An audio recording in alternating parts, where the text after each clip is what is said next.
ప్రపంచ టెలికమ్యూనికేషన్ సమాచార సమాజ దినోత్సవాన్ని పురస్కరించుకుని ముఖ్యమంత్రి చంద్రబాబు ఎక్స్ వేదికగా పోస్ట్ చేశారు. సురక్షితమైన సమాచార మార్పిడి, నమ్మకమైన డిజిటల్ మౌలిక సదుపాయాలు, సైబర్ స్థితిస్థాపకత దేశ భవిష్యత్తుకు అత్యంత కీలకమని ఈ దినోత్సవం మనకు గుర్తు చేస్తోందని ట్వీట్ చేశారు. ఏప్రిల్ 14న క్వాంటమ్ కంప్యూటింగ్ రిఫరెన్స్ ఫెసిలిటీస్ ప్రారంభోత్సవం తర్వాత అమరావతి క్వాంటమ్ వ్యాలీ ఆవిష్కరణలు, పరిశోధనలు, దేశీయ సాంకేతిక పరిజ్ఞానంతో ప్రపంచ స్థాయి క్వాంటమ్ పర్యావరణ వ్యవస్థను నిర్మించే దిశగా మరో ముఖ్యమైన అడుగు వేస్తోందని సీఎం వెల్లడించారు.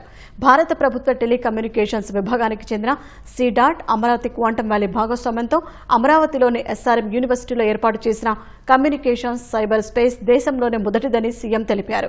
ఈ చొరవ మేక్ ఇన్ ఇండియా సాంకేతికతలకు, సురక్షితమైన డిజిటల్ మౌలిక సదుపాయాలకు మనమిచ్చే నిబద్ధతను మరింత బలోపేతం చేస్తుందని స్పష్టం చేశారు. అమరావతిని frontier technologies, advanced manufacturing, deep tech ఆవిష్కరణలకు ఒక ప్రముఖ హబ్గా నిలుపుతుందని తెలిపారు.